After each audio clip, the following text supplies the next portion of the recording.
लोग मुझे खूनी कहते हैं, पुलिस मुझे ढूंढ रही है, कानून मुझे फांसी पर चढ़ाने के लिए मचल रहा है।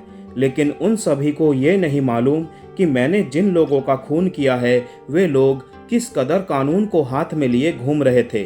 बस मैं खूनी हूँ, यही सबको दिखाई दे रहा है। अरे खूनी तो कानून है, समाज है और समाज के मुखिया हैं जो निर्दोष लोगों पर जुल्म ढा रहे हैं, उनका अंधेरे में गला घोंट रहे हैं। अंधेरे में मैं यही सोचती हुई चली जा रही थी कि तभी मुझसे कोई आकर टकरा गया। डर के मारे मैं 2-3 कदम पीछे हट गई।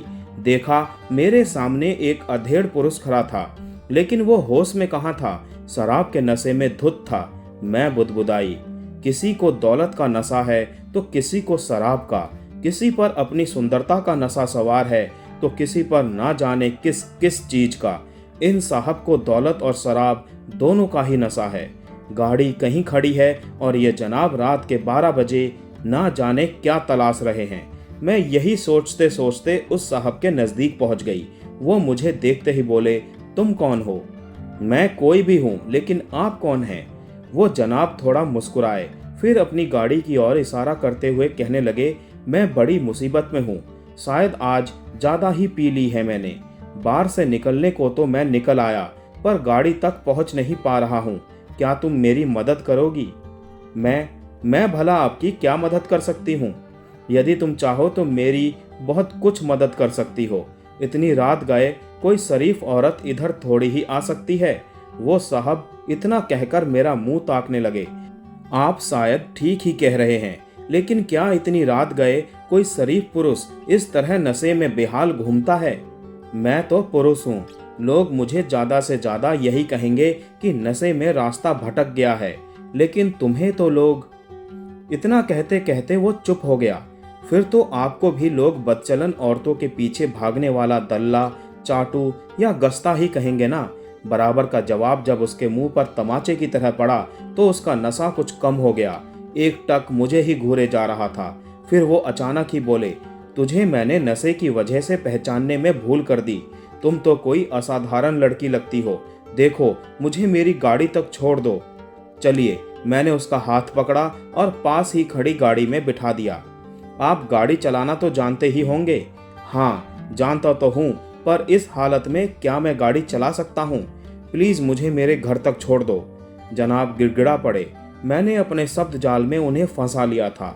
दूसरों को सम्मोहित करने की कला जिसे आ गई वो जीवन में जल्दी मार नहीं खाता है। मैं अपनी इस कला के बल पर ही अब तक जिंदा थी। उस ड्राइवर को भी मैंने थोड़े ही कुछ दिया था, सिर्फ मोहक मुस्कान के जलवे उसे दिखाए थे। बस वो मेरा दीवाना होकर और उसने गाड़ी को धीमी कर दिया था। फिर मैं मौका पाकर कूद गई। इस स्वार्थी संसार को पार करने के लिए व्यक्ति को सम्मोहन कला में निपुण होना ही चाहिए। मैं ये सब सोच ही रही थी कि उस सज्जन ने टोक दिया, तुम क्या सोच रही हो? क्या मेरी मदद करना नहीं चाहती? नहीं, ऐसी बात नहीं। मैं ये कहते कहते ड्राइविंग सीट पर आकर बैठ गई। इस समय सहारे और मदद की जरूरत तो मुझे भी थी। मैंने अगले ही पल गाड़ी स्टार्ट की और वो सड़क पर दौड़ने लगी। रास्ता वही सज्जन बताते जा रहे थे। गाड़ी जैसे ही एक पीले रंग के मकान के सामने पहुंची, तभी उन्होंने मेरी पीठ पर हाथ रखते हुए कहा, गाड़ी यहीं रोक दो। अरे वाह, तुम्हारा हाथ तो बहुत सधा हुआ है। गाड़ी ऐसे चला रही हो जैसे पानी भगा रही हो। पता ही नहीं चला घर कब आ गया। ये कहकर वो गाड़ी से उतर गए और फिर मुझे घूरते हुए बोले, क्या गाड़ी से निकलने का मन नहीं कर रहा? मैं सकुचाती हुई गाड़ी से बाहर आ गई और कांपते कदमों से उनके पीछे पीछे चल दी। जब मैं दरवाजे से होकर अंदर पहुंची तो आश्चर्यचकित रह गई। इतने बड़े मकान में कोई नहीं था। तभी वो मेरे पास आकर बोले, डरो मत, यहाँ मेरे और तुम्हारे सिवा फिलहाल कोई नहीं है। मेरा नाम जनार्दन है। मैं राजनीति शास्त्र का प्रोफेसर हूँ। मैं आश्चर्य से प्रोफेसर जनार्दन की ओर देखते हुए बोली, आपकी उम्र तो अच्छी खासी है, फिर इस मकान में कोई और क्यों नहीं है? अजीब लड़की हो भाई, ये भी कोई सवाल हुआ कि कोई क्यों नहीं है? मैंने शादी नहीं की है, बस मेरी दुनिया कॉलेज और कॉलेज के छात्रों तक ही सीमित है। क्या उम्र गुजारने के लिए इतना कम है? प्रोफेसर जनार्दन ये कहकर मुस्कुरा पड़े। आप झूठ बोल रहे हैं। आपकी दुनिया बार में भी है, शराब भी। और मैं इससे आगे बोल ना सकी। आगे के शब्द बर्फ बनकर ठहर गए। तुम तो काफी होशियार मालूम पड़ती हो। मेरे साथ जब रहना शुरू कर दोगी तो सवाल करना भूल जाओगी। तुम यही कहना चाहती हो ना कि ढेरों स्त्रियां भी मेरी दुनिया में शामिल है। माई स्वीट हार्ट, तुम उन सभी स्त्रियों से अधिक कीमती और अनमोल हो जो मेरे जीवन में हैं या कभी हुआ करती थी। मैं एक प्रोफेसर हूँ, और वो भी एक कुंवारा प्रोफेसर, और मैंने यह बात बड़ी शिद्दत से महसूस की है कि फिलहाल तुम्हें किसी सहारे की सख्त जरूरत है। प्रोफेसर जनार्दन कोई साधारण आदमी नहीं था। उसने घाट घाट का पानी पिया था। उसने बस शादी ही नहीं की थी। इस प्रोफेसर जनार्दन के यहाँ मुझे किसी बात की तकलीफ नहीं हो सकती। ये मेरा दीवाना भी हो गया है। मेरी सेवा में कोई कमी नहीं रहने देगा। ऐसे साधन संपन्न पुरुषों की ही तो मैं अपनी जालिम जवानी का मजा देती हूँ। और मैं यही सोचते सोचते अनायास ही बोल पड़ी, आपने ठीक ही अनुमान लगाया है। मैं इस शहर में बिल्कुल ही अकेली और नई हूँ। मेरा अपना कोई नहीं है। देखिए, मुझसे आप ये ना पूछिएगा कि मैं कौन हूँ, क्या करती हूँ और यहाँ तक कैसे आई हूँ। अरे नहीं, मैं सुंदरियों के ठिकाने के बारे में कोई सवाल नहीं करता, क्योंकि किसी की सगी नहीं होती। उनका अपना कोई ठिकाना भी नहीं होता। वे तो स्वेच्छाचारी होते हैं। आज़ादी उनकी प्यारी चीज है, और वे वहाँ नहीं टिकती हैं जहाँ लक्ष्मी का निवास नहीं होता। तुम उन्हीं सुंदरियों में से एक हो। ये मेरा सौभाग्य है कि तुम मुझे मिल गई हो। प्रोफेसर जनार्दन ये कहकर हंसने लगे। वो अब नशे में नहीं थे। फ्रिज का दरवाजा खोलकर उन्होंने आइसक्रीम के 2 कप निकाले और 1 कप मेरी ओर बढ़ाते हुए बोले, तुम्हें आज इसी से संतोष करना पड़ेगा। हाँ, यदि तुम चाहो तो सेब खा सकती हो। खाने के नाम पर यही है। मैंने मुस्कुराते हुए आइसक्रीम के कप को हाथों में ले लिया। मैं सफर की थकी हुई थी, इसीलिए आइसक्रीम ही काफी है, ये कहकर मैं आइसक्रीम खाने लगी। प्रोफेसर जनार्दन चुप्पी तोड़ते हुए बोले, क्या तुम भी स्त्री पुरुषों के उन संबंधों को गलत मानती हो जो बगैर विवाह के ही बन जाते हैं? नहीं, मैं ऐसे संबंधों में स्त्री की सहमति को ज्यादा महत्व देती हूँ। अगर स्त्री राजी है, उसे कोई ऐतराज नहीं है, तो पुरुष उसके साथ यौन संबंध बना सकता है। किन्हीं मजबूरियों में, किन्हीं दबावों में, किन्हीं अन्य कारणों से औरत किसी पुरुष के साथ यौन संबंध बनाती है तो वो मुझे स्वीकार नहीं। मैं उसे स्त्री के साथ बलात्कार की संज्ञा देती हूँ। मेरे ये कहते ही प्रोफेसर जनार्दन मुझसे काफी प्रभावित हो गए और बोले, मैं तुम्हारे इन विचारों से काफी प्रभावित हूँ, लेकिन तुम इन संबंधों में औरत की वकालत क्यों कर रही हो? क्या पुरुष की सहमति का कोई महत्व नहीं है? बलात्कार तो पुरुष के साथ औरत भी कर सकती है या करती है।